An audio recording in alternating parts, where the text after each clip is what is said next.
bahwa seluruh area proyek PSN Tropical Coastline justru berada di kawasan hutan lindung di bawah kewenangan Kementerian Lingkungan Hidup dan Kehutanan.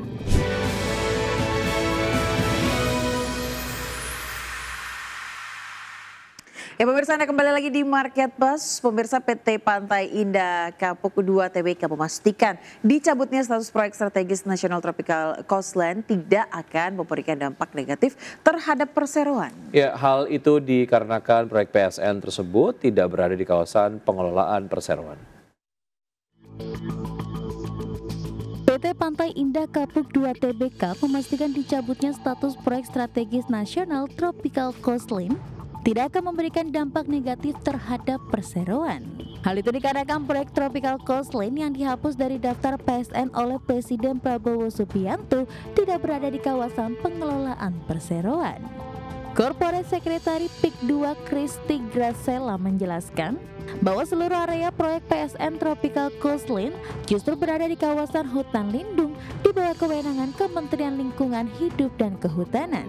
Kristi menambahkan lokasi lahan perhutani itu berdampingan dengan area pengembangan PIK 2. Dengan demikian, proyek yang dihapus dari daftar PSN tidak memiliki keterkaitan langsung dengan pengembangan kawasan PIK 2 milik perseroan. Sebelumnya Presiden Prabowo Subianto melalui peraturan Menteri Koordinator Bidang Perekonomian menghapus proyek PIK 2 Tropical Coastline dari daftar PSN. Proyek tersebut sebelumnya tercantum dalam Permenko nomor 12 tahun 2024 sebagai bagian dari sektor pariwisata. Adapun kabar dicabutnya PSN Tropical Coastline membuat saham PANI ditutup turun 7,8% ke level Rp13.600 per saham pada perdagangan Senin 13 Oktober. Selain itu, saham CBDK yang juga berafiliasi dengan Grup Agung Sedayu ikut anjlok 9,19% ke level Rp6.425 hingga penutupan perdagangan. Berbagai sumber, IDEX Channel. Ya, PT Mitra Keluarga Karya Sehat Tbk atau MIKA terus memperkuat posisinya di industri kesehatan nasional. Perseroan melanjutkan ekspansi fasilitas dan pengembangan layanan bernilai tinggi untuk mendorong pertumbuhan kinerja di tahun 2025.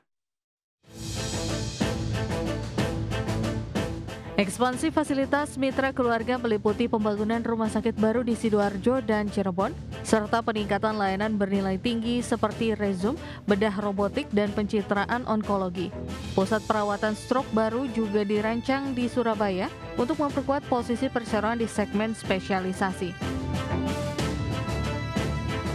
Meski menurunkan target pendapatan ke level digit tunggal tinggi, fundamental Mitra Keluarga tetap kuat.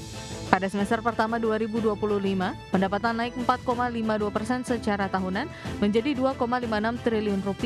Sedangkan laba bersih tumbuh 5,98% menjadi Rp645,04 miliar.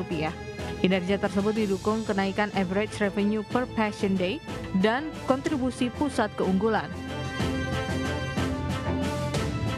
Segmentasi pasien swasta masih menjadi penopang utama dengan kenaikan 8% dan mengisi 88% dari total pendapatan. Sementara pendapatan dari pasien BPJS turun 15%. Analis Indah Sekuritas Anggap Arif Mahrus mengatakan prospek Mitra Keluarga masih positif dengan potensi pertumbuhan pendapatan 9% tahun ini dan rekomendasi beli dengan target harga Rp3.050 per saham. Berbagai sumber IDX Channel. Pemirsa, PT Samator Indogas Tbk mempersiapkan upaya untuk mencatatkan kinerja positif hingga akhir 2025, terutama setelah perseroan mencatatkan penyusutan laba bersih yang signifikan di semester 1 2025. Ya, Wakil Direktur Utama PT Samator Indogas Tbk Sigit Purwanto menyatakan setidaknya terdapat 5 upaya yang akan dilakukan oleh perseroan untuk mencatatkan kinerja positif. Adapun yang akan menjadi fokus perseroan adalah meningkatkan pangsa pasar bisnis retail atau gas kemasan melalui akuisisi pelanggan baru. Upaya lainnya adalah perseroan juga berencana melakukan aksi akuisisi. Selanjutnya perseroan juga akan mempertahankan fasilitas ataupun stabilitas pabrik dan meningkatkan utilitas pabrik ke depannya. Selain itu, perseroan juga berencana melakukan efisiensi penjualan dan sejumlah biaya. Pasalnya, sepanjang paruh pertama tahun ini, perseroan mencatatkan laba bersih yang menyusut hingga 65% year on year. Proyek pengembangan Pantai Indah Kapuk atau PIK 2 Tropical Coastline resmi dihapus dari daftar proyek strategis nasional atau PSN oleh Presiden Prabowo Subianto. PSN sektor pariwisata ini dihapus karena dinilai memiliki sederet permasalahan dari segi pertanahan yang dinilai tidak sesuai dengan rencana pembangunan.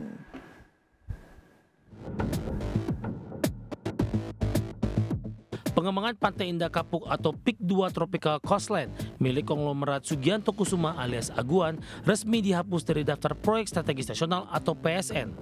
Pemerintahan Presiden Prabowo Subianto menghapus PIK 2 dari daftar PSN tertuang dalam Peraturan Menteri Koordinator Bidang Perekonomian Nomor 16 Tahun 2025 yang merupakan perubahan ke-8 atas Peraturan Menteri Koordinator Bidang Perekonomian Nomor 7 Tahun 2021 tentang perubahan daftar proyek strategis nasional.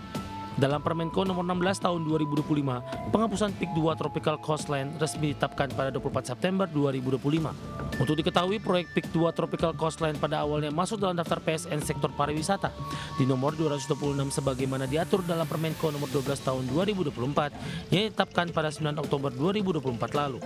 Namun dalam Permenko Nomor 16 Tahun 2025 terdapat keterangan bahwa proyek yang terletak di Banten pada nomor tersebut dihapuskan. Seperti diketahui, proyek PIK 2 Tropical Coastline milik Aguan ditetapkan sebagai proyek strategis nasional di era Presiden Joko Widodo. Sebelumnya, Menteri Koordinator Bidang Perekonomian Erlangga Hartarto mengatakan bahwa penetapan PIK 2 Tropical Coastline oleh pemerintah sebagai proyek strategis nasional dilakukan usai rapat kabinet dengan Presiden Joko Widodo pada 18 Maret 2024. Saat itu, Erlangga mengatakan pengembangan wilayah berbasis hijau dengan luas lebih dari kurang 1.756 hektar dinamakan Tropical Coastline. Dengan nilai investasi sekitar 65 triliun rupiah ini diharapkan dapat menyerap sekitar 6.235 tenaga kerja langsung dan 13.550 tenaga kerja sebagai efek pengganda. Pemerintah kala Presiden Jokowi menjelaskan bahwa PIK 2 itu juga sebagai destinasi pariwisata baru yang berbasis hijau guna meningkatkan atraktivitas bagi wisatawan. Namun Menteri Agraria dan Tata Ruang atau Kepala Badan Pertanahan Nasional Nusron Wahid mengungkapkan bahwa PSN PIK 2 memiliki sederet permasalahan dari segi pertanahan yang dinilai tidak sesuai dengan rencana pembangunan.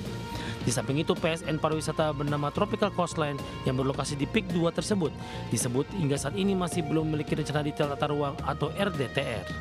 Dari Jakarta, Ades Channel.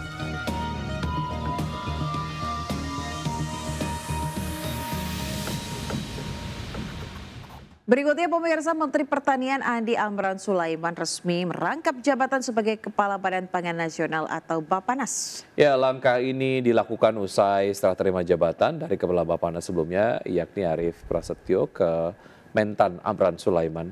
Menteri Pertanian Amran Sulaiman resmi menjabat sebagai Kepala Bapanas usai resmi menggantikan Arief Prasetyo Adi yang diberhentikan Presiden Prabowo Subianto, dan Amran menyebutkan Arief bukan hanya rekan kerja melainkan sahabat dekat yang telah dikenalnya sejak 10 tahun yang lalu dan berintegritas dan juga cerdas. Terlebih capaian sektor pangan dalam beberapa tahun terakhir termasuk upaya menuju swasembada pangan yang tak lepas dari kerja keras Arief Prasetyo. Dan tak heran jika dirinya optimis Indonesia dapat mencapai swasembada pangan dalam waktu dekat. Bahkan Amran menargetkan Indonesia akan mampu mencapai swasembada pangan 2 hingga 3 bulan ke depan atau awal tahun 2026. Di samping itu, Amran juga menyebutkan penunjukan ini bagian dari efisiensi yang dilakukan oleh pemerintah. Mudah-mudahan tahun ini Indonesia swasembada pangan bila tidak ada aral melintang 2-3 bulan ke depan. Dan itu adalah kerja keras kita semua termasuk Pak Arief. Itu buat tangan beliau juga. Sehingga kita bisa, pangan kita bisa insya Allah swasembada ke depan.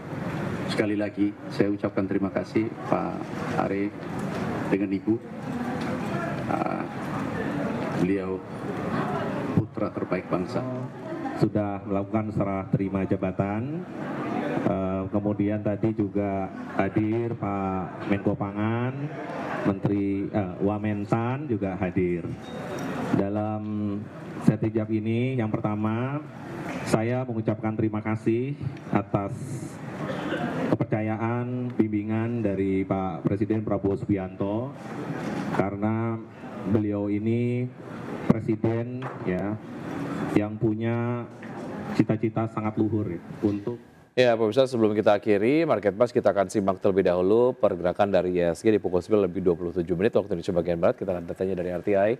IHSG sejauh ini bergerak menguat 0,44% di level 8.261,774. Gainers adalah BRMS, kemudian juga ada Antam, Arci, Bumi, PSAB, Dewa, MBMA dan juga Energi, dan masih ada Pani di sana. Kemudian top losers ada Cuan, CDIA, Wi-Fi, BRPT, Raja, Jar, Coin, MTEK dan juga SCMA. Pergerakan sektoral Basic Industries masih memimpin penguatan dengan penguatan 1,89%, dan sektor yang memimpin pelemahan adalah sektor transportasi yang melemah 0,49%.